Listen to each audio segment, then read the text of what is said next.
Olá a todos! Vou contar uma coisa que aconteceu comigo que até hoje me arrepia toda vez que eu lembro. Foi lá pelos anos de 1970, quando eu era nova ainda. Devia ter uns 17 ou 18 anos. Eu morava numa cidadezinha pequena aqui do interior do Maranhão. Eu tive não um, mas 3 encontros com essa fera. Meu nome é Valdete. Naquele tempo eu era bem levada. Gostava de festa, de dançar, dessas coisas de moça nova. Minha mãe, a dona Raimunda, sempre ficava me advertindo para não andar sozinha de noite, que tinha coisa ruim no mato que poderia me atacar. Mas eu, que era teimosa, não dava muito ouvido. Nossa cidade ficava bem no meio de uma região cheia de mata fechada, com uns igarapés que cortavam por todo canto. As casas eram espalhadas, cada uma no seu pedacinho de terra, e de noite tudo aquilo ficava escuro que nem breu. Não tinha energia elétrica direito, só umas casas no centro e a maioria da gente usava lamparina mesmo. Eu trabalhava ajudando em um pequeno comércio na região. Foi numa dessas ocasiões que aconteceu a primeira coisa estranha. Era uma sexta-feira de setembro. Eu lembro bem, porque tinha sido um dia de feira na cidade vizinha.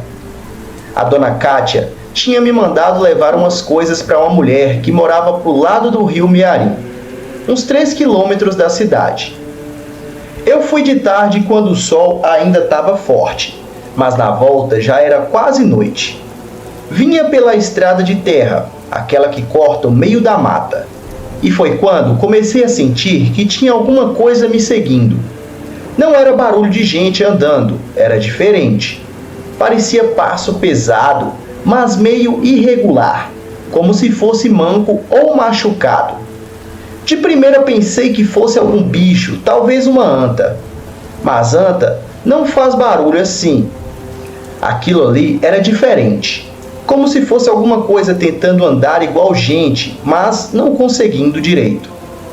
Eu acelerei o passo, mas o som também acelerou. Quando eu parava para escutar melhor, parava também. Foi aí que começou a me dar um medo danado. Peguei a lamparina que eu levava e levantei ela bem alto, tentando clarear a mata dos lados da estrada. Foi quando eu vi, lá entre as árvores, uns 20 metros de distância, tinha uma sombra grande, maior do que a de uma pessoa normal. Estava de pé, apoiada numa árvore, e parecia estar olhando para mim. Não conseguia ver direito a forma, mas era alto demais para ser gente comum. E a silhueta era toda errada, muito larga e em cima meio curvada. Fiquei parada que nem estátua, segurando a lamparina e olhando para aquela coisa. Ela também ficou parada, só me encarando. Aí eu fiz uma coisa que até hoje não sei de onde tirei coragem. Eu gritei bem alto: seja lá o que tu for, some daqui. Em nome de Jesus, vai embora. A coisa se mexeu. Não saiu correndo, mas foi se afastando devagar, sempre entre as árvores, até sumir na escuridão. Mas eu continuei ouvindo aqueles passos pesados se afastando mata adentro por um tempão. Cheguei em casa correndo, toda trêmula. Contei para minha mãe o que tinha acontecido e ela ficou muito séria. Me disse que tinha andado ouvindo uns comentários na cidade sobre uma coisa estranha que andava aparecendo para o pessoal que viajava de noite pela região. Minha filha, ela me disse, acho que nesse mato tem lobisomem. Teu pai sempre dizia que depois que cresce, pode aparecer essas coisas. Ela me contou que, vez ou outra, aparecia alguém falando que tinha visto uma criatura estranha no mato, sempre de noite, sempre sozinha. Dizia que não atacava ninguém, mas que quem via ficava marcado. Perguntei ela o que ela queria dizer com marcado, mas ela só balançou a cabeça e disse que era melhor eu esquecer o que tinha visto. Mas como é que esquece uma coisa dessas? Eu fiquei umas semanas meio perturbada. sempre olhando para o mato quando saía de casa, prestando atenção em qualquer barulho estranho. A dona Kátia percebeu e me disse para fazer um banho de arruda e guiné, para limpar as energias ruins. O tempo foi passando e eu meio que consegui esquecer. A vida continuou normal. Trabalho, festa de vez em quando, o meu namoro, que logo depois virou o meu casamento, essas coisas de cidade pequena. Por uns 2 anos não aconteceu mais nada e eu já estava achando que tinha sido só coisa da minha cabeça. Até que aconteceu de novo. Era 1975, começo do ano. Eu já estava casada com o Tiago e a gente morava numa casinha que ele construiu na beira da cidade, perto de onde começava a mata. Era uma casa simples, com um quintalzinho cercado por um muro não muito alto. Naquele tempo, o Tiago trabalhava numa transportadora e às vezes tinha que viajar para outras cidades e ficava fora por uns dias. Numa dessas viagens dele, eu fiquei sozinha em casa com nossa filha pequena, a Lucimara, que devia ter uns 2 aninhos. Era uma madrugada de terça-feira. Devia ser umas 3 horas da manhã quando eu acordei com um barulho no quintal. De primeira pensei que fosse uma galinha, porque a gente tinha 2 galinhas soltas por lá. Mas o barulho era diferente, mais pesado. Levantei devagar, sem acender a lamparina, para não acordar a menina, e fui até a janela que dava para o quintal. A lua estava clara naquela noite, iluminando bem o terreiro. Foi quando eu vi que tinha alguma coisa mexendo perto do muro. Meu coração disparou quando reconheci a silhueta. Era a mesma coisa que eu tinha visto na mata anos antes, só que agora estava bem ali no meu quintal. Era grande, muito maior do que uma pessoa com uma forma meio curvada. A coisa estava tentando passar por cima do muro, mas parecia ter dificuldade.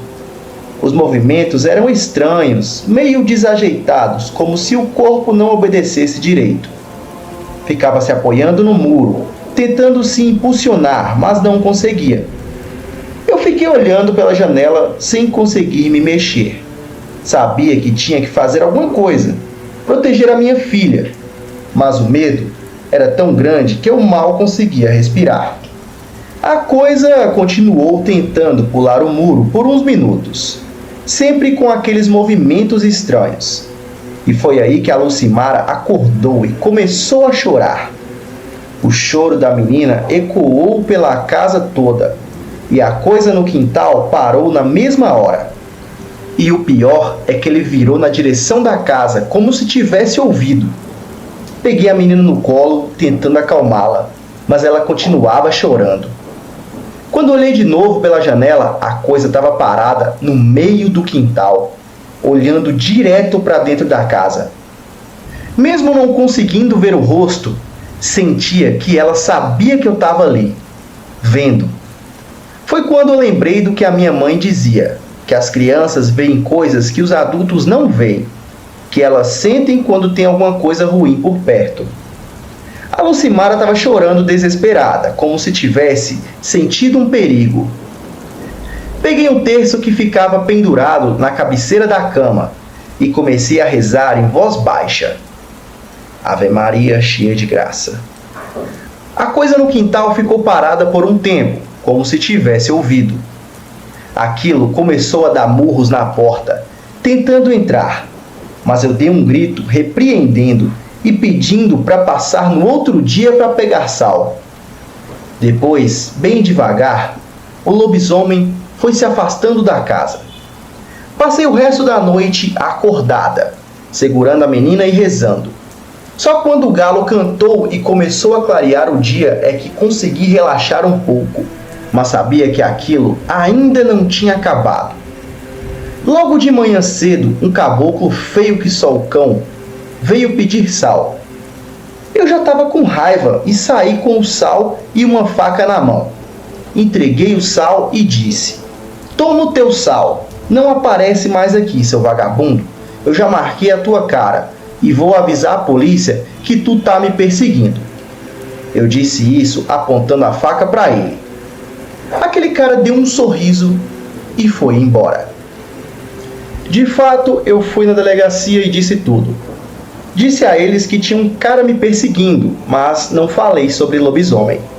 Descrevi como ele era: maltrapilho, barba grande e fedia muito. Dias depois, quando o Tiago voltou da viagem, contei tudo para ele. Ele ficou preocupado e disse que a gente devia procurar o padre da cidade para batizar a criança. Mas eu sabia que não era só isso. Aquela coisa tinha me visto 2 vezes, e das 2 vezes tinha ficado me observando como se tivesse interesse em mim, especificamente. Procurei um padre para perguntar sobre aquilo. Ele ficou muito sério quando soube que a coisa tinha aparecido no meu quintal. "Menina", ele disse, "isso não é coisa boa não. Quando ela começa a se aproximar das casas, é porque está ficando mais ousada. Ou então, porque achou alguma coisa que despertou o interesse dela." Perguntei o que ele achava que podia ser, e ele olhou para mim com uma expressão preocupada. "Pode ser tu, menina, ou pode ser tua filha. Dizem que essas criaturas gostam de crianças pagãs que têm uma sensibilidade diferente. E criança pequena sempre atrai esse tipo de coisa." Ele me ensinou umas orações de proteção e disse para eu plantar arruda e comigo ninguém pode ao redor da casa. Ele também me deu umas ervas para queimar todo dia no final da tarde, para afastar as energias ruins. Fiz tudo direitinho e por uns meses não aconteceu nada. Mas eu sabia que a coisa ainda estava por aí, porque às vezes, quando eu estava no quintal pendurando roupa ou cuidando das plantas, sentia que tinha alguém me observando do meio do brejo. Era uma sensação estranha, como se tivesse olhos fixos em mim. O Tiago percebeu que eu estava sempre nervosa e sugeriu que a gente se mudasse para mais perto do centro da cidade. Encontramos uma casinha pequena, perto da igreja, e a gente se mudou. Pensei que mudando de lugar ia conseguir me livrar daquela coisa. E de fato, por uns anos não vi mais nada. A vida foi normalizando, tivemos mais 2 filhos. Eu continuei trabalhando com a dona Raimunda, mas sempre que passava perto da mata, principalmente de noite, ficava alerta. Foi só em 1980 que eu tive a certeza de que aquela coisa nunca tinha me esquecido. Eu estava voltando da casa de uma comadre, lá para o lado da estrada velha, quando senti de novo aquela sensação de estar sendo seguida. Mas dessa vez era diferente. Não ouvia passos, mas sentia uma presença forte, como se alguma coisa tivesse me visto e decidido me acompanhar. Quando cheguei perto de casa, olhei para trás e vi uma sombra grande se movendo entre as casas, sempre mantendo distância, mas sempre atrás de mim. Entrei correndo em casa e tranquei a porta. Naquela noite, fiquei na janela da frente, olhando para a rua. Era uma noite escura, sem lua, mas mesmo assim consegui ver quando a coisa passou devagar na frente de casa. Ela parou por uns segundos, como se tivesse confirmado onde eu morava, e depois seguiu em frente. Foi aí que eu entendi. Aquela criatura tinha me marcado mesmo, como o padre tinha dito. Ela sabia onde eu morava, conhecia os meus caminhos e de vez em quando dava uma aparecida só para me lembrar que estava por aí. Foi só depois de um certo tempo e de mudar de casa mais uma vez que aquilo deixou de me seguir. Tenho certeza porque eu soube que a polícia tinha matado aquele homem que foi lá em casa. Ele tentou pegar a arma de um policial e foi morto. Só então eu tive a certeza de que aquele lobisomem não iria mais me perseguir. Estava tudo acabado. Hoje eu já sou avó, mas ainda moro aqui, na mesma cidade. Tem coisas na vida que a gente carrega para sempre, querendo ou não. Acreditem vocês ou não, esses foram os meus 3 encontros com o mesmo lobisomem. Mas agora, deixe aqui nos comentários. Será que aquele homem era realmente o lobisomem? Ou será que era apenas um morador de rua e essa cidadã confundiu tudo? Meu nome é Eduardo, tenho 47 anos e moro em Mucajaí, uma cidadezinha no interior de Roraima. O que vou contar aconteceu em 2001 e até hoje me arrepio quando lembro. Tenho um filho, o Gabriel, que na época tinha 9 anos. Minha esposa, a Rayane, tinha viajado para Belém para cuidar da mãe dela que estava doente. Então éramos só eu e o menino em casa. Era uma quinta-feira, por volta das 6 da tarde. Eu estava na cozinha preparando o jantar, quando ouvi batidas na porta da frente. Eram lentas e espaçadas, como se a pessoa estivesse com muito cansaço ou dor. Fui até lá e abri a porta. Na minha frente estava um homem que parecia ter uns 60 anos, magro demais, com a roupa toda rasgada e suja. O cheiro que vinha dele era horrível, mistura de suor azedo que me dava náusea. Os cabelos dele eram longos e embaraçados, e a barba cheia de sujeira. Senhor, pelo amor de Deus, tem um prato de comida aí? Faz 3 dias que eu não como nada. Ele disse com uma voz rouca, mas estranhamente educada. Eu sou uma pessoa de bom coração. Eu sempre fui. Minha mãe me criou assim. Mandei ele esperar e fui buscar um prato com arroz, feijão e um pedaço de frango que tinha sobrado do almoço. Quando voltei, ele ainda estava parado, no mesmo lugar, mas agora estava olhando para dentro da casa. Aqui está, falei para ele, entregando o prato. Tem uma torneira ali do lado, se você quiser beber água. Ele pegou o prato e agradeceu, mas não saiu do lugar. Continuou olhando para dentro da casa, como se estivesse procurando alguma coisa. Foi quando o Gabriel apareceu na sala, vindo do quarto onde estava fazendo a lição. Pai? Quem é? O menino perguntou, com aquela curiosidade de criança. E foi aí que vi uma coisa que me gelou o sangue. O mendigo parou de comer e ficou olhando fixamente para o Gabriel. Não era um olhar normal. Era como se ele estivesse estudando o menino. Os olhos dele brilharam, e eu juro que vi um sorriso muito pequeno se formar no canto da boca dele. Menino bonito, ele murmurou. Mas eu escutei. Menino bonito, senti um aperto no peito e puxei o Gabriel para perto de mim. Gabriel, vai terminar a lição. Falei e o menino obedeceu. Mas vi que ele também estava incomodado com o jeito que o homem olhava para ele. O mendigo terminou de comer, em silêncio, sempre com aqueles olhos estranhos voltados para o Gabriel, que já nem estava mais ali na sala. Quando acabou, me devolveu o prato e disse: Muito obrigado, Senhor. Deus vai abençoar vocês, principalmente o menino. Ele foi embora caminhando devagar pela rua, mas eu fiquei com uma sensação horrível. Tranquei a porta e resolvi não comentar nada com Gabriel, para não assustá-lo. Na sexta-feira, passou normal, mas no sábado à noite, por volta das 2 da manhã, eu acordei com um barulho estranho vindo de cima. Parecia alguém caminhando no telhado, mas os passos eram pesados demais e diferentes. Não eram passos de pessoa, eram como se fosse um animal grande, mas que andava só em 2 patas. Levantei devagar e fui até a janela do meu quarto. A luz estava cheia e iluminava bem o quintal. Não vi nada de início, mas o barulho continuava, bem em cima do quarto do Gabriel. Fui até o quarto do menino e ele estava dormindo, mas inquieto, se mexendo muito na cama. Foi quando ouvi o barulho de telha sendo levantada. Alguém ou alguma coisa estava tirando as telhas do telhado. Peguei uma lanterna e uma faca de cozinha e saí no quintal. Apontei a lanterna para cima e quase gritei de susto.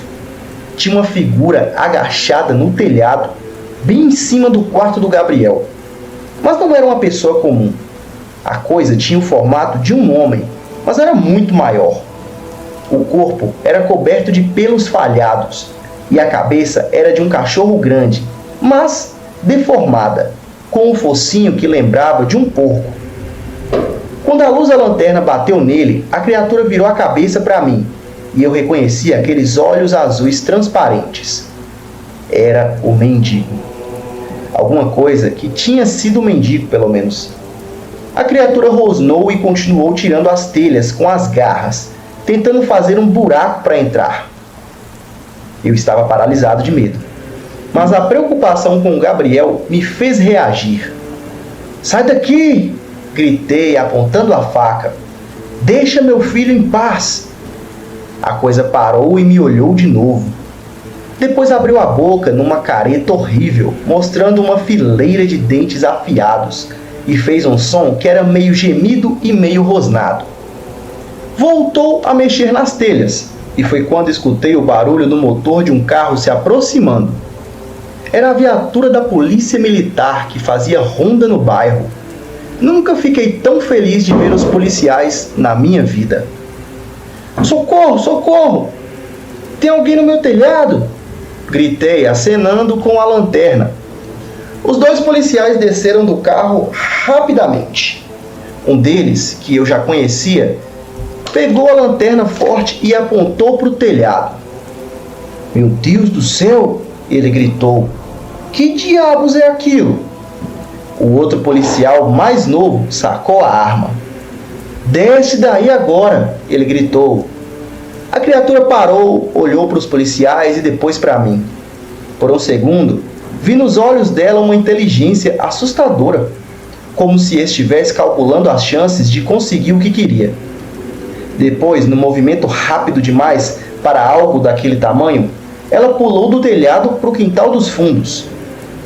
Ele foi para trás! Gritei. Os policiais correram. Eu fiquei para trás. Ouvi 2 tiros, um grito que não era humano e depois silêncio absoluto.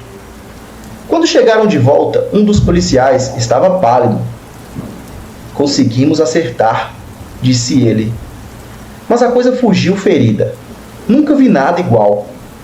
Eles chamaram reforço e fizeram uma busca na área, mas não encontraram nada além de algumas gotas de sangue no escuro e na cerca dos fundos, e umas pegadas estranhas na terra, maiores do que de pessoa e com marcas de garras.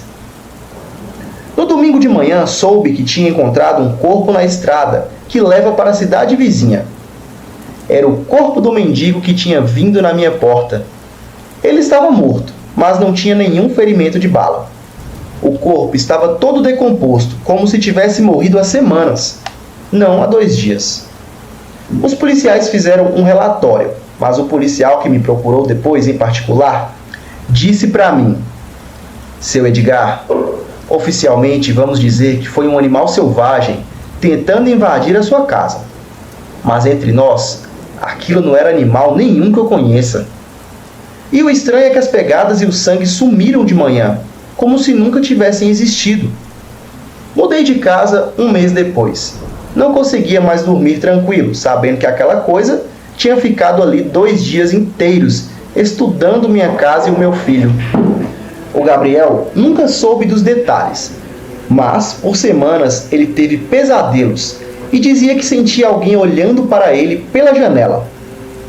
Até hoje, quando alguém bate na minha porta pedindo comida, eu sinto um frio na espinha e sempre olho bem nos olhos da pessoa antes de abrir completamente a porta.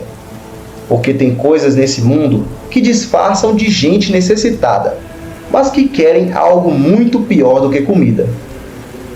Nunca mais vi o mendigo nem a criatura, mas às vezes, quando a lua está cheia e eu escuto um barulho no telhado, o meu coração dispara e eu vou verificar se o Gabriel está bem, porque sei que tem coisas por aí que não esquecem da gente. E até porque, às vezes, a caridade pode ser uma armadilha, e nem todo mundo que pede ajuda está realmente precisando de comida. Mas e vocês acham que o lobisomem era o mendigo? Se era o mendigo, por que ele não tinha ferimentos à bala? Deixa aqui nos comentários que eu também quero entender. Vocês não vão acreditar no que eu vou contar. Tudo aconteceu exatamente como vou descrever. Foi em 2016, num apartamento que eu tinha alugado na Zona Norte, aqui em São Paulo. Era um prédio antigo, dos anos 70, com corredores escuros e aquele cheiro de mofo que nunca sai. Eu tinha me mudado há pouco tempo e o apartamento era pequeno, mas cabia no meu orçamento. Sala, quarto, cozinha e banheiro. Nada demais. A dona anterior, uma senhora chamada Dona Conceição, tinha morrido de infarto no local. A corretora foi bem clara sobre isso e até abaixou o preço por causa da história. Eu não ligo para essas coisas de assombração. Sempre achei bobagem de gente supersticiosa. Era uma terça-feira, lembro bem, porque no dia seguinte eu tinha uma reunião importante no trabalho. Cheguei em casa por volta das 8 da noite, cansado, depois de um dia inteiro na empresa de contabilidade onde trabalho. Fiz um macarrão simples, molho de tomate, calabresa, cebola, nada elaborado, só para encher o estômago mesmo. Estava comendo na mesa da sala, assistindo o jornal na TV, quando escutei um barulho vindo da cozinha, um arrastar de chinelos no chão frio. Pausei o garfo no ar e prestei atenção. O som parou. Pensei que fosse o vizinho de cima. Aquele apartamento sempre fazia ruído estranho. Voltei a comer, mas o barulho recomeçou. Dessa vez era diferente. Passos lentos, arrastados, como se alguém estivesse caminhando com dificuldade. Acendi a luz e olhei ao redor. A torneira pingava, no ritmo de sempre.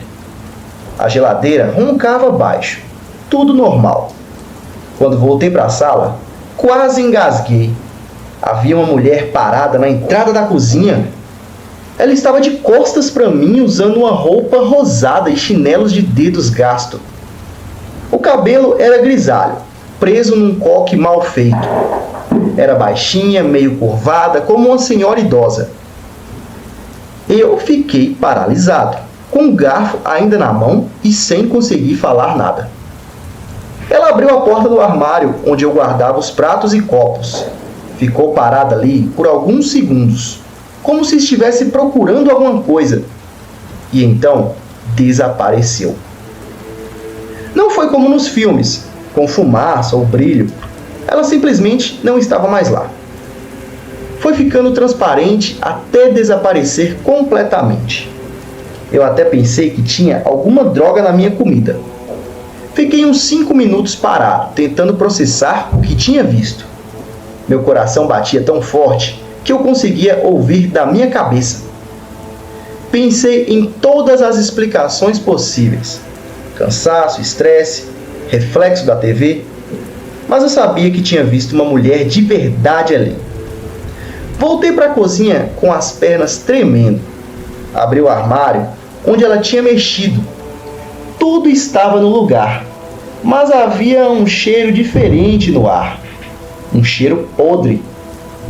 Tentei voltar para a mesa e terminar o jantar, mas quando olhei para o prato, quase vomitei. O macarrão tinha se transformado numa massa de vermes brancos e gordos, se mexendo lentamente com o molho que agora parecia sangue coagulado. O cheiro de podridão tomou conta da sala inteira. Corri para o banheiro e vomitei tudo o que tinha no estômago. Quando voltei, tremendo e suando frio, fechei a panela onde estava o resto da comida, sem nem olhar. Não conseguia mais ficar ali. Peguei as chaves do carro e saí do apartamento. Passei a noite inteira no carro, estacionado na rua, olhando as janelas do meu apartamento. Elas estavam escuras, mas eu tinha a impressão de ver vultos se movendo lá dentro. No dia seguinte, ainda com medo, voltei para casa. Abri a janela esperando encontrar os vermes, mas o macarrão estava normal. Só estava um pouco ressecado, como qualquer comida que passa a noite descoberta. Mas o cheiro de lixo ainda estava no ar. Naquela mesma tarde, liguei para a corretora e cancelei o contrato. Inventei uma desculpa sobre mudança de trabalho. A moça ficou surpresa. Disse que era a terceira pessoa em 2 anos que saía do apartamento antes do prazo. Quando fui buscar minhas coisas, conversei com o porteiro, seu Ronilson, um senhor que trabalhava no prédio há mais de 20 anos. Perguntei sobre a dona Conceição, a antiga moradora. Ah, coitada da dona Conceição, ele disse, balançando a cabeça. Morreu sozinha ali. Quando encontraram ela, já fazia 5 dias. Estava caída na cozinha, na frente do armário onde guardava os remédios. Dizem que ela estava procurando o remédio do coração quando deu o infarto. Ele fez uma pausa e me olhou nos olhos. O senhor viu alguma coisa estranha lá em cima? Não respondi. Só agradeci e saí carregando minhas caixas. Hoje moro num novo apartamento do outro lado da cidade. E eu sempre verifico a comida antes de comer. Um hábito estranho, mas que foi fruto desse trauma sobrenatural que tive. A parte que mais me assombra não é nem ter visto a mulher. É que outras pessoas vão alugar aquele apartamento, vão jantar naquela mesa, vão abrir aquele armário e talvez vejam o que eu vi. Isso realmente é muito estranho.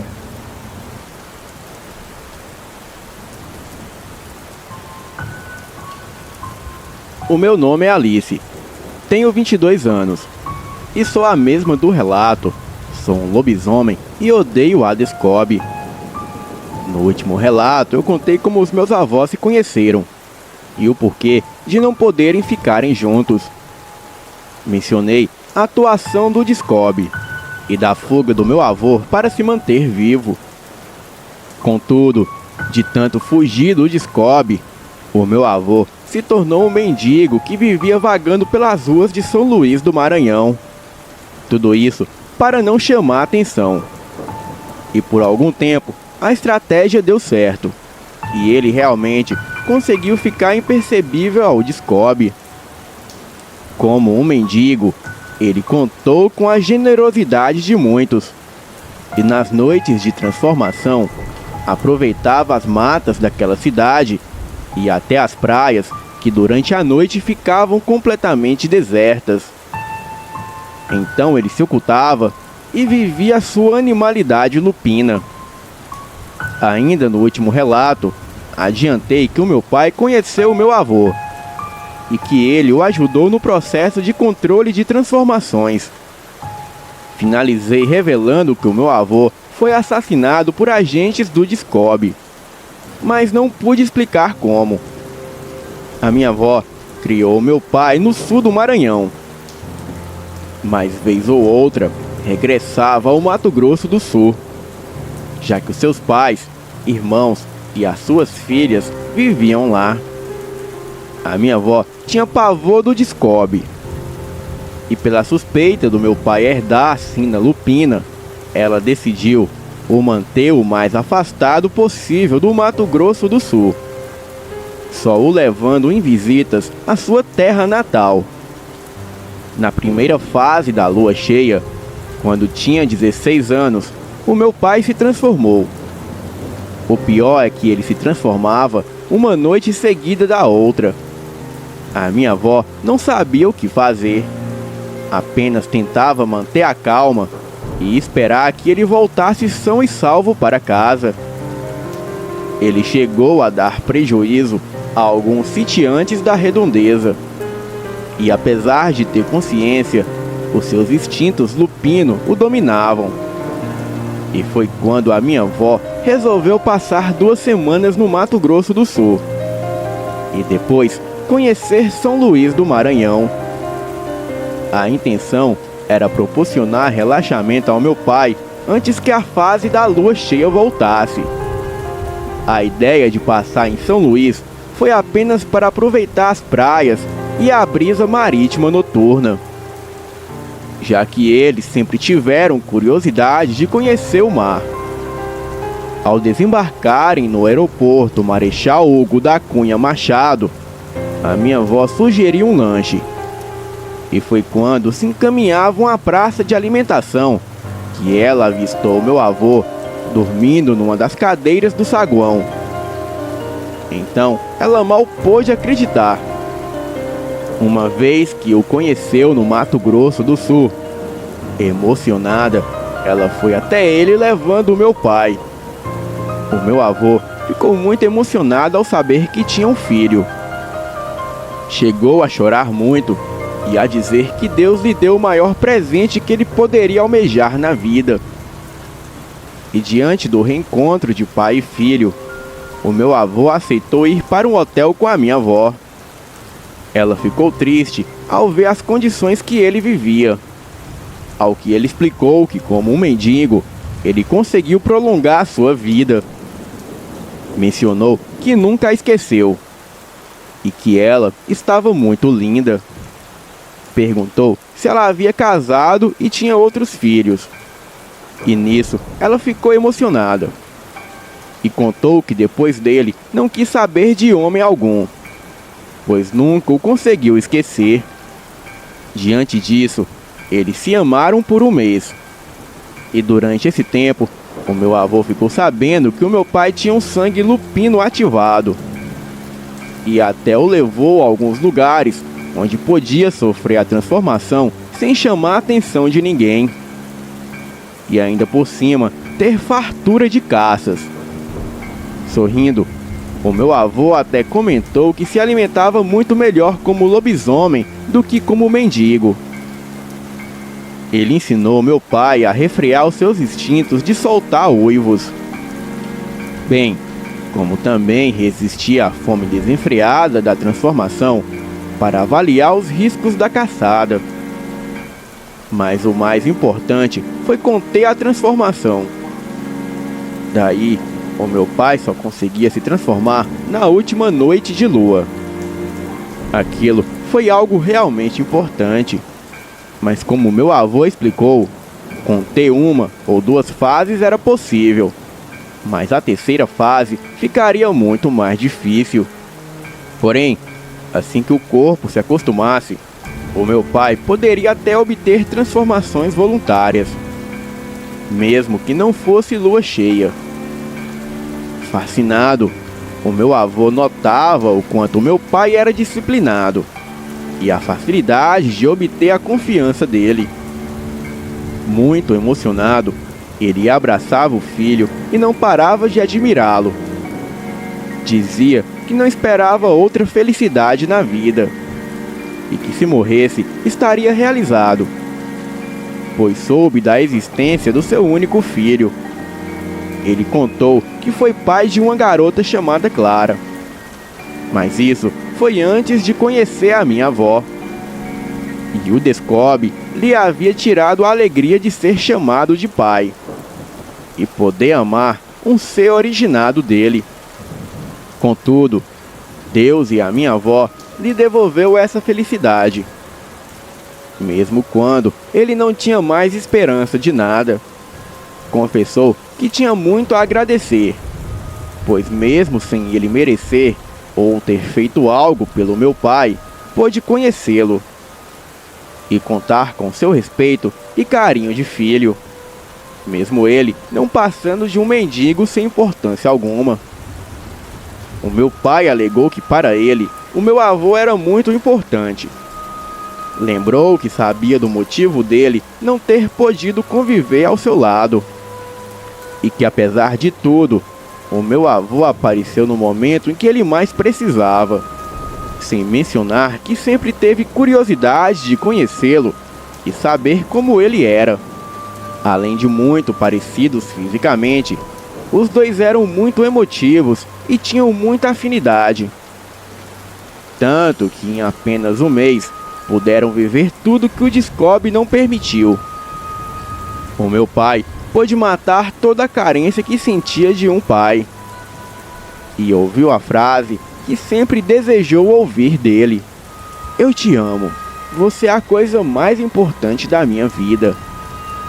O meu pai sempre se emociona ao recordar do quanto meu avô foi amoroso com ele. No entanto, no penúltimo dia de viagem, o meu avô marcou um encontro com a minha avó, no centro histórico. Ele sempre estava vigilante e pressentia o perigo. Daí, combinou de não ficar muito tempo próximo da minha avó ou do meu pai. E ficava se encontrando com eles sempre que saíam do hotelzinho que estavam hospedados. Algo que sinto que preciso esclarecer é que, apesar de ser um mendigo, o meu avô era muito limpinho. Tomava banho 3 vezes ao dia. Escovava os dentes sempre ao acordar. E após cada refeição e antes de dormir. Ele conseguia dinheiro oferecendo trabalhos como ajudante de pedreiro. E até vendia quadros que ele mesmo criava. além de contar com a generosidade de uma senhora bem idosa que permitia que ele lavasse as suas roupas e deixasse secando no quintal de sua casa. E às vezes ele até a ajudava com dinheiro, pois ela gastava quase toda a sua aposentadoria com remédios. E até nas quintas-feiras, quando o pessoal da Igreja Católica distribuía sopa para os desválidos, o meu avô a levava para receber com ele. No começo, ela tinha até preconceito, mas depois já dizia que a sopa era muito boa. E para alguns, eles eram mãe e filho. Bem, voltando aos fatos, a minha avó compareceu ao último encontro entre ela e o meu avô. Porém, antes que ela se aproximasse dele, um carro preto se aproximou dele. E daquele carro saiu um agente do Discob, que atirou várias vezes no meu avô. Voltando a entrar no carro, que saiu como se nada tivesse acontecido. O meu avô estava sentado num banco de cimento e olhava para minha avó quando foi covardemente assassinado. A minha avó levou as mãos à boca e começou a chorar. E ela só não foi eliminada porque estava ainda muito longe e não foi vista pelos agentes. E numa velocidade surpreendente, outro veículo, na verdade uma suposta ambulância, surgiu e recolheu o corpo do meu avô. Sem dúvidas, o Discob deu o fim que queria aos restos mortais dele. Na época, o meu avô tinha apenas 41 anos e aparentava ter uns 28. A minha avó ficou desolada, mas procurou manter a calma para contar tudo ao meu pai. Diante disso, eles decidiram regressar ao Mato Grosso do Sul e o meu pai ficou arrasado. Mas a minha avó procurou lembrá-lo da felicidade que o meu avô sentiu ao conhecê-lo e que agora ele estava em paz. Com 6 meses do falecimento do meu avô, a minha avó também partiu. Mas foi em decorrência de problemas de saúde que ela já enfrentava, mas nunca foi de reclamar. E foi quando meu pai decidiu se afastar da família e ir para São Paulo atrás de oportunidade de emprego. Ele não parava de pensar no sofrimento da minha avó, que nunca esqueceu o meu avô, ao mesmo tempo em que nunca puderam ser felizes juntos. E no sofrimento do meu avô, que viveu como um peregrino e morreu assassinado e sem direitos de ser enterrado pelos familiares. Tudo por conta do maldito Departamento Secreto de Contenção Obscura, que responde pela sigla Discob. O meu pai sentia que precisava seguir o legado do meu avô, pois precisava honrá-lo e sentir merecedor de ser o seu filho. E por isso, com 17 anos, se juntou a um grupo que iria para São Paulo em busca de emprego. E simplesmente se foi. As suas irmãs sempre sentiram muito ciúme dele e o julgava o queridinho da minha avó. Tanto que ela viveu para ser mais mãe dele do que delas. E por isso, nem fizeram questão de impedi-lo. Por outro lado, o meu pai reconhecia que a minha avó foi realmente mais generosa com ele, mas que era hora dele se virar sozinho e se jogar na vida. Em São Paulo, ele foi viver num alojamento e se mantinha trabalhando como ajudante de pedreiro. Isso no começo, mas por conta das transformações essenciais, ele percebeu que deveria ficar sozinho. Daí, alugou um barraco. E como ele demonstrava não ter nada, ninguém mexia com ele. E chegou a trabalhar de faz tudo. E até se arriscou como garoto de programa em esquinas. Mas fez aquilo por curiosidade, vaidade e por estar com os hormônios à flor da pele. O meu avô mesmo havia dito a ele que também chegou a ganhar dinheiro muito rápido vendendo o corpo. E como todo lobisomem de consciência, ou seja, lobisomens que mantêm a consciência na forma lupina e que se alimentam apenas de caça, diferente de lobisomens bestiais que comem até cocô de outros bichos. O meu pai tinha fortes instintos bissexuais, o que ajudava muito, pois gays pagavam muito melhor que mulheres carentes. Isso foi o meu próprio avô que havia revelado a ele, sem contar a noção de que era bonito e queria se sentir desejado. E por um tempo, o mantra dele foi: o homem que encanta e é desejado pelas mulheres é lindo, mas o que encanta e enlouquece até os homens é irresistível. Lógico que fazia parte do código de manter a boca e o traseiro intocados. Vocês entendem o que eu estou querendo dizer. Aos 19 anos, ele conheceu a minha mãe. Ela era uma jovem bailarina. E ele se encantou assim que a viu com seu grupo de colegas comemorando uma apresentação. Naquele momento, ele decidiu levar a sua vida mais a sério e fazer o possível para se aproximar-se dela, conquistá-la e tê-la como mulher. O meu pai sempre foi um rapaz bonito e de arrancar suspiros dos amantes da beleza masculina. E ainda hoje, ele permanece esbelto e com um corpo bem definido. Os cabelos lisos e ondulados com enormes franjas. Os olhos verdes, rosto de modelo, voz muito bonita com um jeitinho tímido, mas ao mesmo tempo muito viril e charmoso. Braços fortes e musculosos, abdômen retinho e definido, e as coxas e as pernas grossas e definidas, sendo meio cambota, e o bumbum másculo, arredondado, carnudo e durinho, que a minha mãe adorava elogiar e bater, apenas para deixá-lo meio encabulado.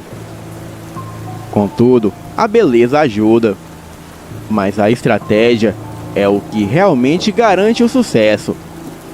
O meu pai via a superproteção da família da minha mãe, e como os parentes dela marcavam colado. E como meu pai costumava dizer, eles tinham razão em fazer aquilo, pois a minha mãe, apesar de ser um tanto esbelta, até demais, ela também era uma mulher muito bonita. Era a mais bonita entre as bailarinas e adorava se apresentar com a sua companhia. Chegou a fazer apresentações até fora do Brasil. Sempre foi muito meiga, gentil, sorridente, mas procurava fugir dos assédios.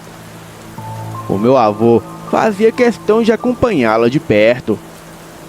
Daí, o meu pai, que sempre teve um chamado para a dança, embora nunca se interessou, começou a acompanhar as apresentações do grupo dela e até mesmo inventou que queria ser um bailarino.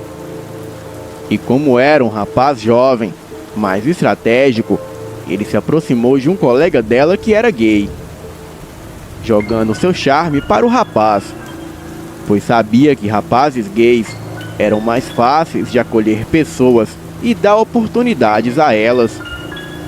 Entretanto, o meu pai se aproximou de maneira respeitosa, dando a entender que só queria apenas uma oportunidade para dançar, e que nem percebia que o bailarino era gay. E o rapaz se colocou à disposição para ajudá-lo. E em pouco tempo, o meu pai conseguiu entrar para o grupo e chamar a atenção por sua beleza e facilidade em aprender. Mas os seus olhos estavam voltados mesmo era para minha mãe. Ele percebeu que a maioria dos seus colegas eram arrogantes e muito cheios de si, também extremamente competitivo. Contudo, decidiu se portar com humildade e estimular a união de todos. E assim como era gentil e carinhoso com as meninas, tratava os amigos gays com muito carinho e os héteros com molecagem, mas evitando ridicularizar ou ofender quem quer que fosse.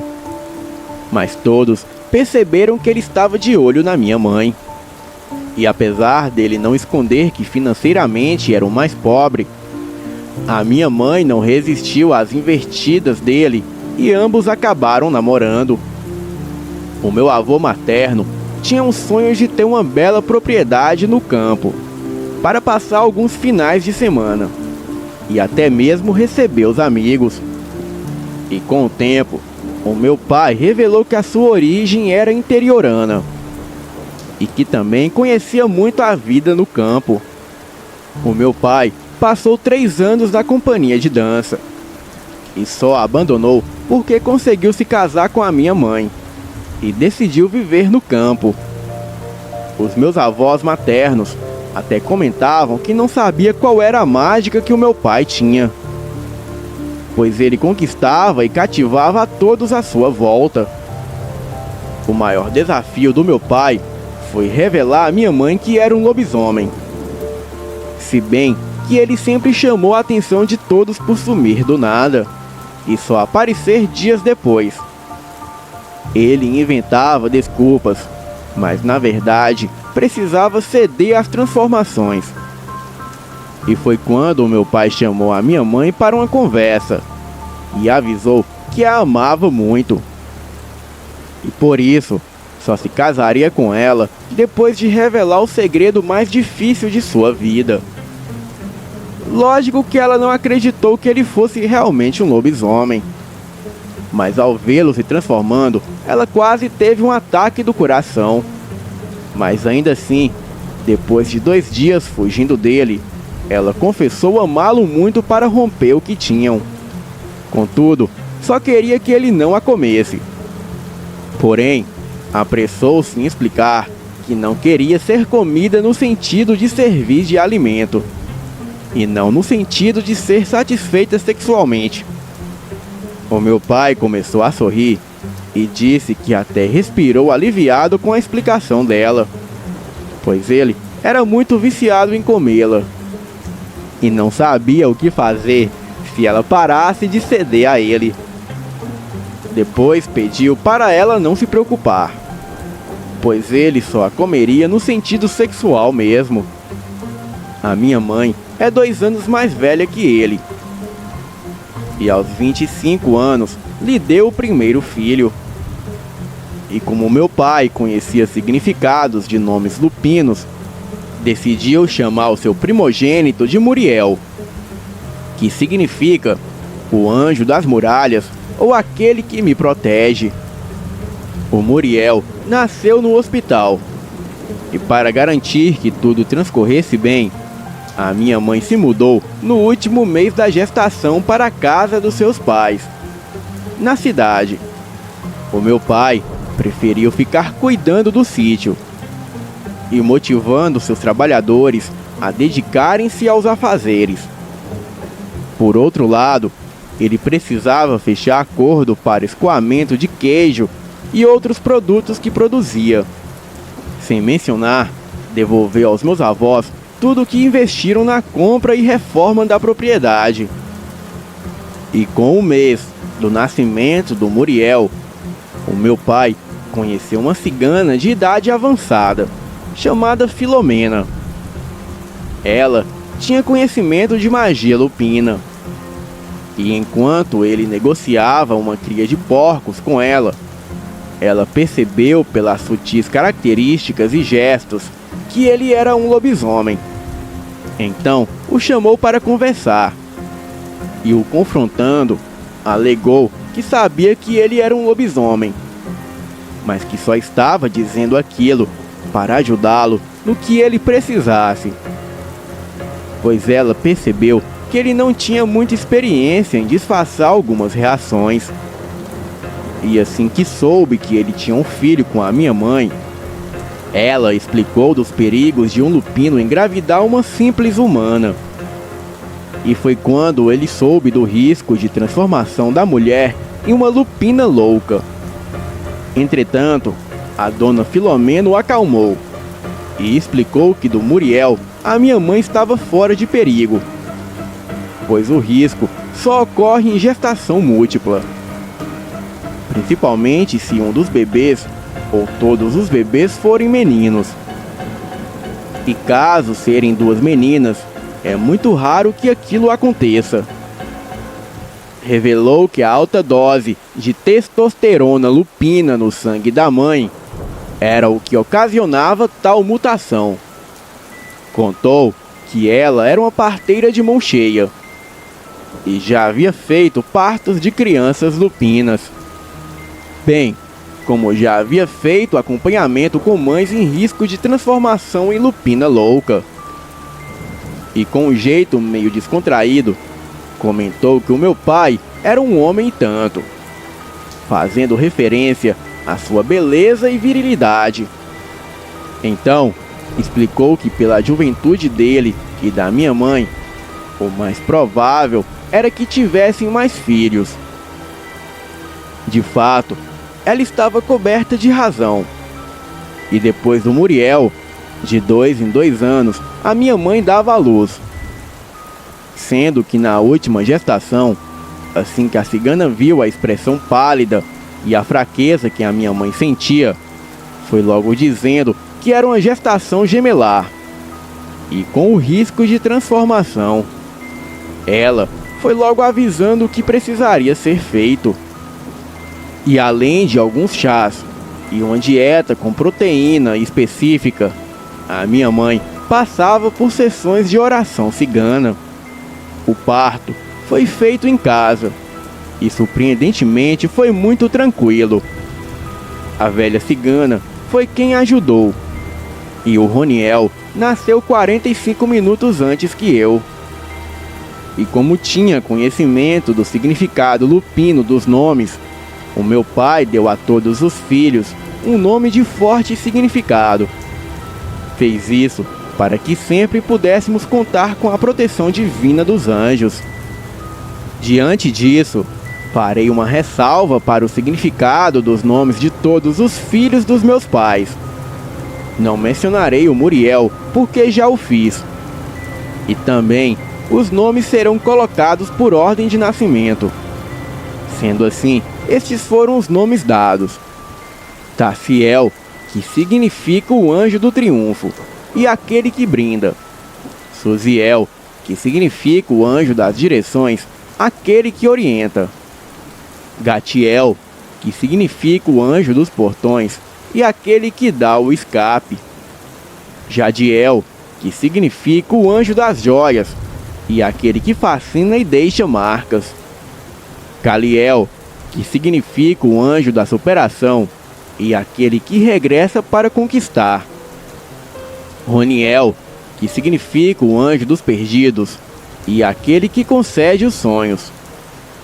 E por último eu, Alice, que significa a mais que esperada, a dádiva que inspira diante do combate.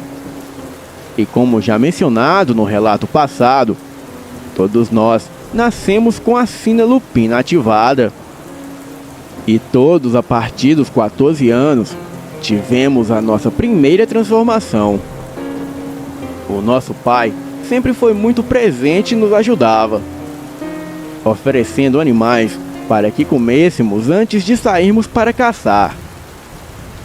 E como Roniel e eu tivemos a nossa primeira transformação juntos, ele nos recomendou a ficarmos sempre próximos um do outro, e até nos ensinou a improvisar roupas com folhas.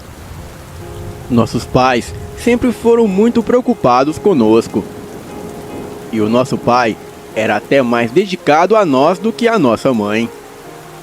E como eu era a única filha deles, o meu pai não dormiu a noite toda, só descansando o coração quando me viu regressando de madrugada com o Roniel ao meu lado.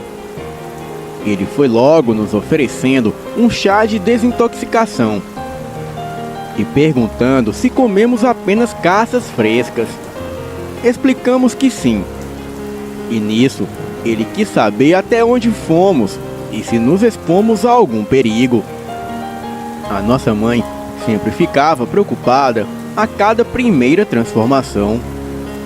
E para evitar que corrêssemos perigo sozinhos, O nosso pai sempre caçava conosco e nos treinava a sermos silenciosos e a não nos focarmos unicamente nas caças, mas nos perigos de exposição. O nosso pai fazia questão que seguíssemos à risca todas as recomendações e que só nos embrenhássemos em matas virgens. E ainda assim estava atento se não havia caçadores. E por confiar nele, a nossa mãe até conseguia dormir e relaxar quando ele participava de caçadas conosco. Deixando de lado a parte lupina, o nosso pai nos criou contando tudo o que sabia sobre o mundo lupino. Também era um pai presente, muito preocupado, carinhoso e sempre disposto a nos ajudar. É o tipo de pai que morre por seus filhos. E apesar de ser preocupado, ele prioriza o respeito a cada um dos filhos. E desde quando Caliel era criança, que o meu pai sentiu que ele era o seu filho mais diferente. O meu irmão sempre foi muito reservado, o mais tímido dos 7 meninos, sem mencionar o jeitinho mais carinhoso e sensível.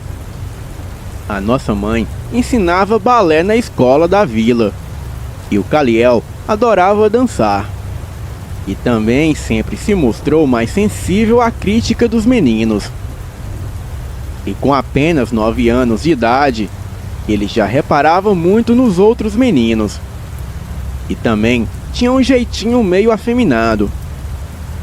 A minha mãe ficou desesperada. E conversando com meu pai, disse que não tinha estrutura para aquilo. Porém, o meu pai a repreendeu e disse que independente do que um filho fosse, o dever dos pais era respeitar e apoiar. Lembrou qual era o problema daquilo, e que se por um acaso ela não estava acostumada a ter amigos gays. E nisso, ela falou que amigos era uma coisa, mas um filho era diferente. E diante disso, ele deu uma bronca nela e alegou que o dever dos pais era ser mais maduros que os filhos e não colocar preconceitos e desrespeitos acima do amor. Aos 13 anos, o Caliel chamou meu pai para uma conversa. E muito nervoso, ele contou que o meu pai já sabia. E chegou até a dizer que era indigno de ser o seu filho. E que sentia muito em causar tamanha vergonha a ele. Nisso, o meu pai o abraçou e contou que conhecia cada um dos seus filhos. E sempre soube o que o Caliel era. E depois comentou que ele era sim, digno de ser o seu filho, pois confiou nele ao expor algo tão íntimo. O meu pai revelou que, embora não fosse gay, ele também já teve experiências com homens, e que só parou com aquilo porque gostava muito mais de mulheres, e por ficar um pouco tímido consigo mesmo. Mas se todas as mulheres do mundo morressem, lógico que ele partiria para arrumar um homem, pois pior é ficar sozinho.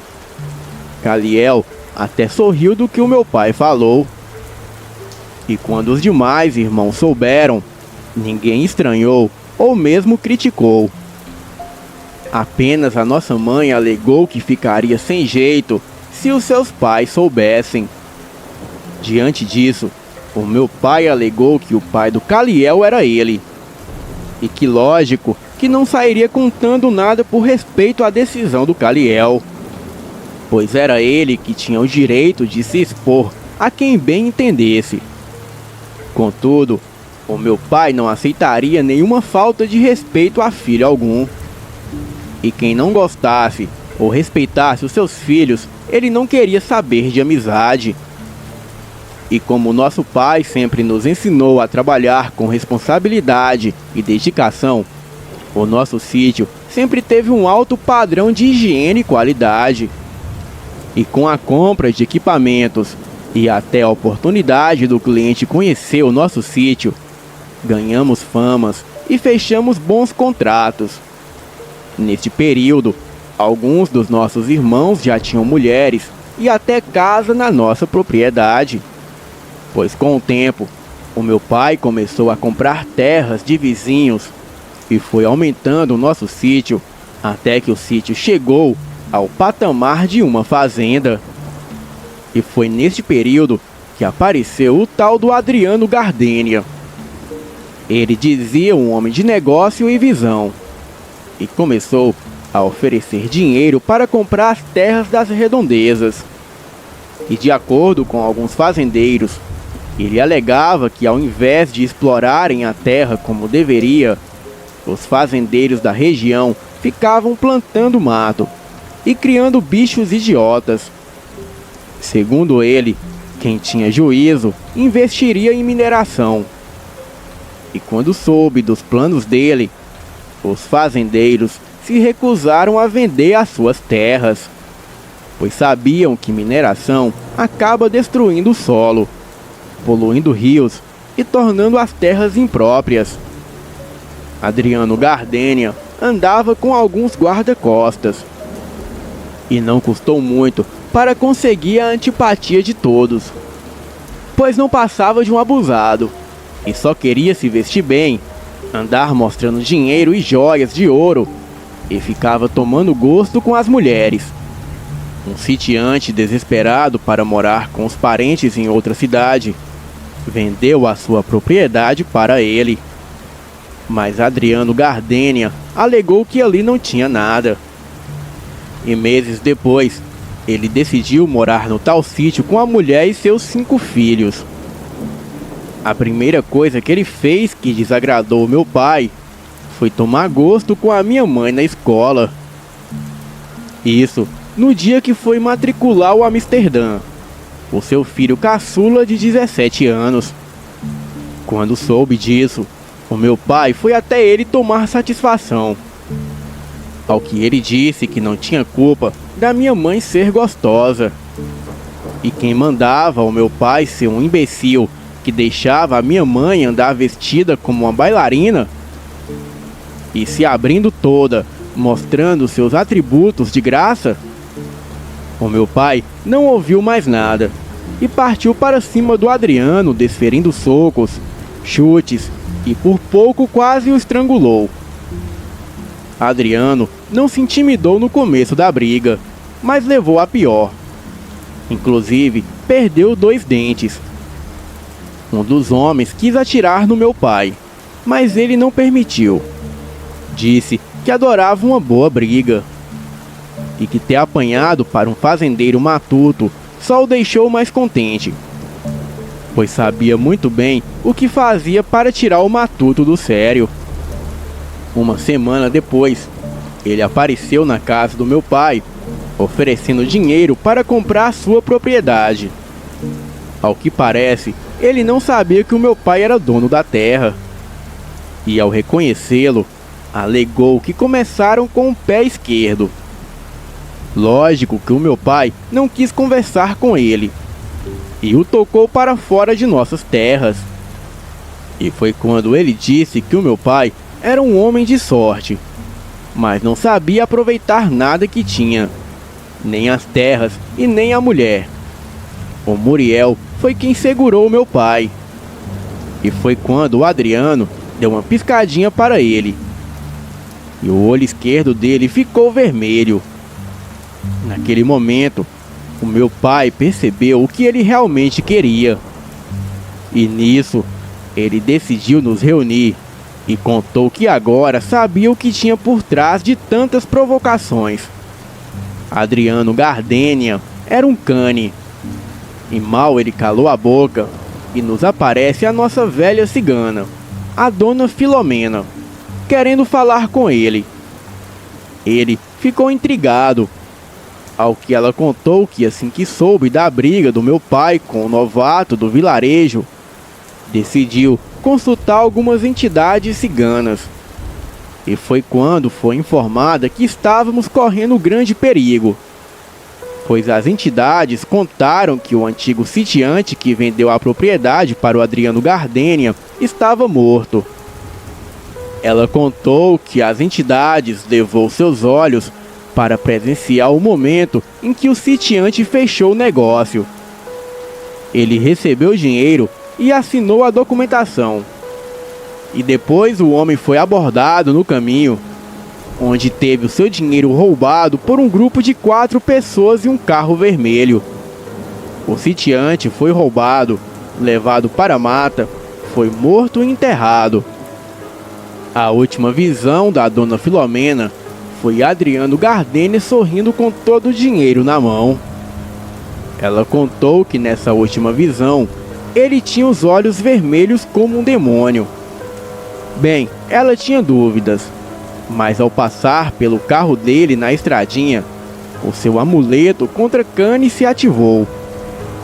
Meu pai e ela ficaram conversando. E lógico que desde menina eu sabia o que era um Cane. Um idiota que, para se tornar lobisomem, faz pacto com entidades. Bem, elas dão o que eles querem, mas para poderem vagar pela noite destroçando tudo. Ouvi a dona Filomena contando ao meu pai que, assim como existem 2 tipos de lobisomens, os que têm a consciência na forma lupina e os que são mais bestiais, tendo a consciência de um lobo quando transformados, também existem 2 tipos de canes. Os canes pactuados por selos, que são os que renovam pactos com entidades que há muito tempo acompanham a sua família, apresentando marcas de pacto no peito ou na coxa, e tem transformação lupina, sem necessidade de apoio de feiticeiras, pois o feitiço antigo do pacto basta. E também tem os canes de prenda, que são aqueles que pela venda da própria alma conseguem favores das entidades, mas para ter a transformação, precisa repetir os rituais de transformação sempre que quiserem adquirir a forma lupina. Daí, mantinha uma feiticeira consigo para cultuar as entidades e invocar as rezas em círculos de possessão. Esses são os canes menos difíceis de derrotar, pois amuletos consagrados enfraquecem a conexão com as entidades. O segredo para a vitória era romper a influência das entidades, e uma magista conhecedora de magia lupina poderia combater tais feitiços. A dona Filomena revelou que a transformação do Adriano, e provavelmente de todos os que o acompanham, era de prenda. Daí, havia uma feiticeira com eles rogando às entidades e as cultuando praticamente dia e noite. Explicou que as entidades pediram para que todos os que aceitassem fazer negócio com eles fossem mortos na bala e oferecidos a elas. Mas a primeira pessoa que o confrontasse deveria ser morta, e ter todos aqueles que habitam a sua casa mortos pela fera. Diante disso, o meu pai ficou preocupado, não por ele, mas por sua esposa, filhos, noras e até netos, pois sabia que um cane tinha a força de 3 lobisomens, e em sua casa, em condições de confronto, eram apenas 9. E sabe-se lá contra quantos canes. Nisso, a dona Filomena falou que havia uma maneira de ajudá-lo, mas ela precisava de um pedacinho do vestígio da chegada de cada um dos filhos dele ao mundo. E além dela ter que posicionar amuletos na propriedade. O meu pai perguntou o que era o vestígio que ela falava, ao que ela contou que era parte do umbigo que caía de todos os seus filhos. E nisso meu pai sorriu e disse que tinha guardado não só o de cada filho, como também o dele mesmo, pois a minha avó guardava com carinho a sobra do umbigo dele, já que era uma lembrança do seu único filho homem. E ainda por cima, pediu que ele continuasse guardando depois da morte dela. Impressionada, a dona Filomena comentou que era por isso que os filhos deveriam acatar os conselhos dos pais. Ela explicou que só precisaria de um minúsculo pedaço, apenas para confeccionar cordões com pingentes contendo cada pedacinho dentro, sendo que seriam exclusivos a cada um conforme o seu vestígio de umbigo. E adiantou que com as orações ciganas se tornariam poderosos amuletos de proteção. E com isso, a luta seria mais equilibrada. E enquanto os meus pais estavam preocupados, os meus irmãos estavam muito empolgados. E de acordo com a dona Filomena, o ataque aconteceria na primeira noite de lua cheia, pois as entidades da casta lupina se tornavam mais poderosas naquelas circunstâncias. E mesmo todo o Cane era precipitado no ataque. O meu pai passou a treinar todos os filhos, ensinando-os que não era bom subestimar um Cane, pois ele sempre golpeava para matar, sem mencionar que eram furiosos. E até mesmo quando tinham alguma consciência humana, as tinham em flash. 2 dias depois, a dona Filomena trouxe os cordões e pediu que não tirássemos por nada e que não nos preocupássemos, pois eles não se desprenderiam de nós quando estivéssemos transformados, e também seriam imperceptíveis quando estivéssemos na forma lupina. Completou que o resto seria por conta dela, que se focaria em invocar entidades ciganas para atrapalhar os feitiços da magista, que provavelmente era uma mãe de santo. Bem, faltavam 7 dias para a lua cheia, quando meu pai saiu para comprar ração para os porcos. E com ele estava o Muriel, o Taciel, o Roniel e o Caliel. Eles já estavam colocando tudo na velha caminhonete, quando o Adriano Gardênia chegou com todos os seus filhos, o Sidney, Leon, Cairo, Orlando e Amsterdã. Todos muito bem vestidos para o padrão do lugar, exibindo joias de ouro e com uma expressão de deboche. E foi quando o Adriano voltou-se a nós e disse: "Aí, sério, passa lá em casa para pegar um pouco de sal", ele comentou antes de começar a sorrir, sendo acompanhado pelos idiotas dos filhos dele. O meu pai comentou que se ele não se achava velho para ficar de deboches adolescentes. E nisso ele comentou que velho quem saberia era a minha mãe, quando ele desse o fim merecido ao meu pai e estivesse se divertindo com ela. Muriel segurou o braço do meu pai e fez sinal para ele não dar ouvidos à provocação. E nisso, para se exibir, o Leon voltou-se ao Caliel e perguntou qual era o problema dele. Se por um acaso ele estava o achando bonito. E Caliel respondeu que quem achava Carniça bonita era o Urubu. E nisso o Roniel e o Taciel começaram a sorrir, mas fizeram mesmo aquilo por rirem de qualquer coisa.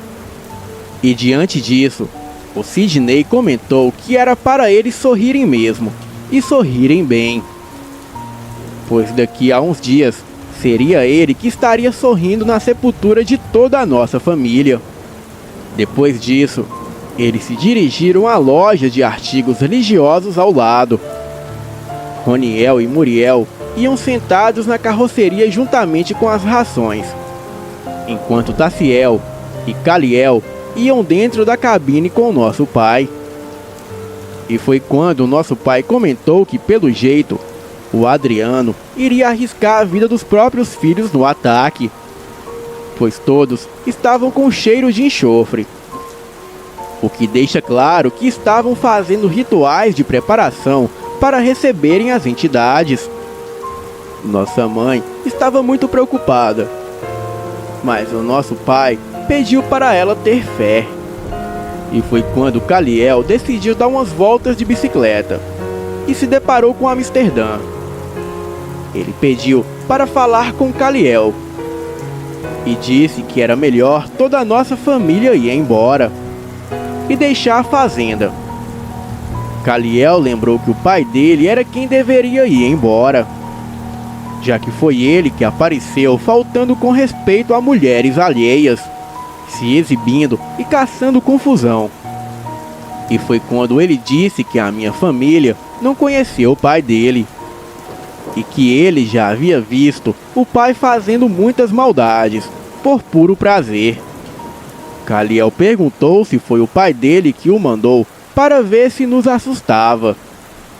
E nisso, o Amsterdã deu um beijo na boca do Caliel e falou que, se pudesse, impediria tudo aquilo.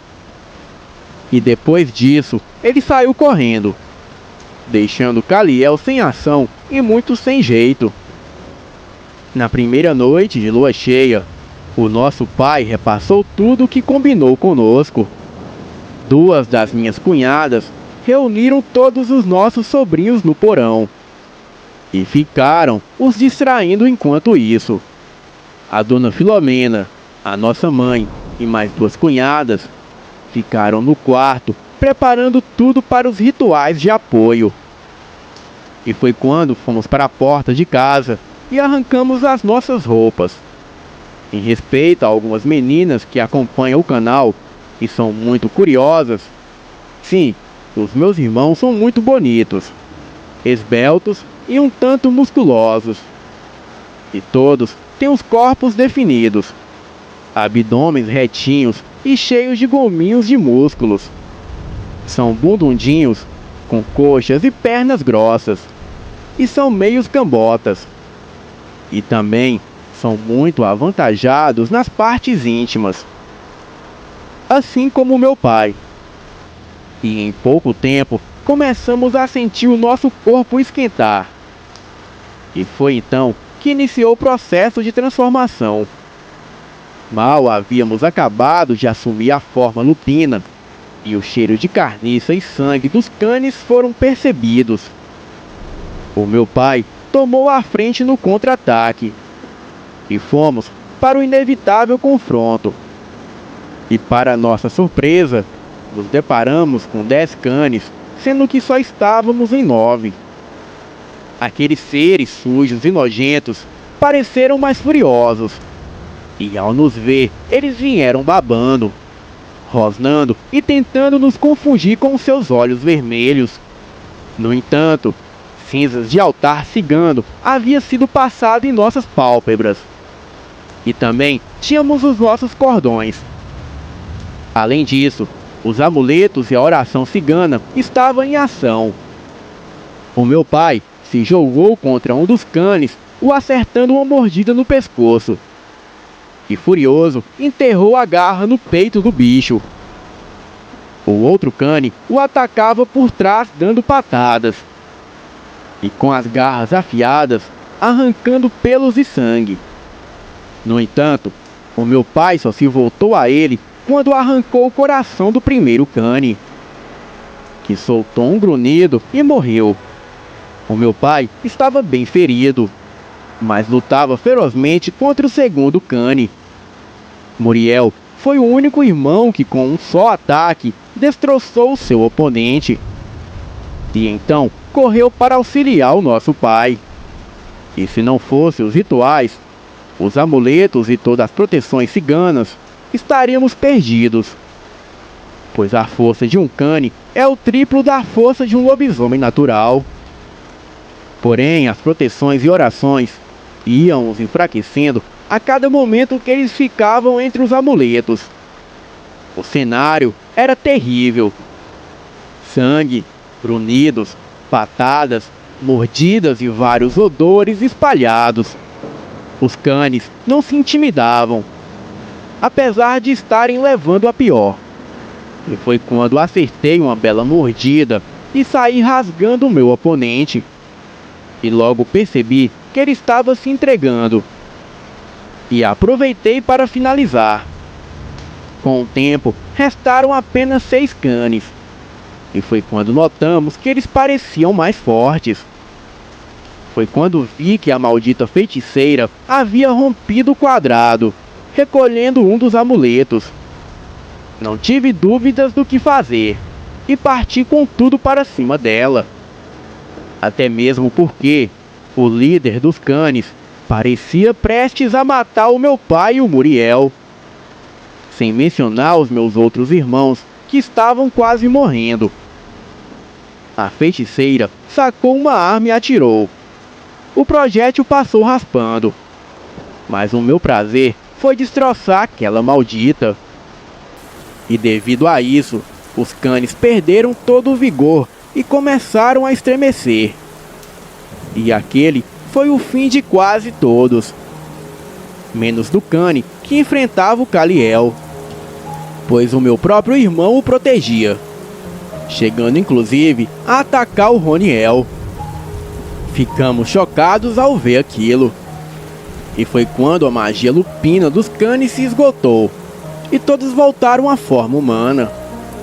Com isso, reconhecemos os mortos: o Adriano, o Cairo, o Sidney, o Leon, Marieta, a mãe deles, e 4 seguranças. E assim sendo, o único sobrevivente foi o Amsterdã. O nosso pai, vendo que a oportunidade de eliminá-lo na forma lupina havia sido desperdiçada, soltou um uivo e saiu correndo para a mata. E apenas o Kaliel e eu ficamos no local do confronto. A Amsterdã gritava tomado de dor e chorando dolorosamente a morte de sua mãe e dos irmãos. E depois ele sentou-se ao chão e ficou pranteando o fim de todos. E quando meu pai e os meus irmãos regressaram já na forma humana, encontraram Kaliel abraçado ao Amsterdã, que parecia completamente perdido. Irritado, o Roniel perguntou o porquê do Kaliel tê-lo atacado e o acusou de proteger um inimigo. O meu pai pediu que os demais filhos recolhessem os corpos e os levassem para o fosso onde seriam queimados e depois encobertos por terra. Nisso, o Amsterdã implorou que a mãe dele não, e aos prantos revelou que ela nem queria participar daquilo, e só aceitou porque teve medo de perder os filhos, e disse que preferia morrer com eles a perdê-los numa única noite. Todos os irmãos odiaram a atitude do Kaliel, mas o meu pai, mesmo não concordando, o apoiou. Amsterdã enterrou a sua mãe numa sepultura e reconheceu que, apesar de sua dor, agradecia a generosidade da nossa família, pois sabia que perdeu toda a sua família no momento em que todos se tornaram canes e saíram para dizimar todos nós. E por amor ao Kaliel, o meu pai permitiu que o Amsterdã ficasse conosco. Kaliel pediu perdão a Roniel e depois aos demais irmãos. Implorou que eles fossem misericordiosos e demonstrassem que não éramos iguais aos canes. E com o tempo, o Amsterdã foi aceito por todos nós, pois ele não era um cane pactuado, e com a morte da feiticeira não poderia mais se transformar. E por outro lado, ele demonstrou amar muito Kaliel. Contudo, há sempre uma pitada de desconfiança se um dia ele não se voltará contra nós. Se bem que a dona Filomena garantiu que o amor de Kaliel e do Amsterdã veio de vidas passadas, e que essa é a primeira vez que eles realmente puderam ficar juntos, pois sempre viveram um amor proibido e muito perseguido por terceiros. Ela até aceitou fazer o casamento simbólico dos dois, e desde então eles se reconhecem como verdadeiro amor um do outro. Hoje, 3 anos depois, sou casada e mãe de 2 meninas. O meu esposo é um homem muito amoroso e nos ajuda a tocar a fazenda. Todos os meus irmãos são casados e pais de família. Continuamos morando na propriedade de nossos pais, cada um em sua casa própria, feita em mutirão por nós mesmos. Kaliel e Amsterdã continuam juntos e têm 4 gatos e 5 cães, que são o xodó de ambos. E apesar das diferenças, todos nós damos bens e somos muito unidos, mas sempre vigilantes a perigos, principalmente os que envolvem o DSCOB, Departamento Secreto de Contenção Obscura. Boa noite.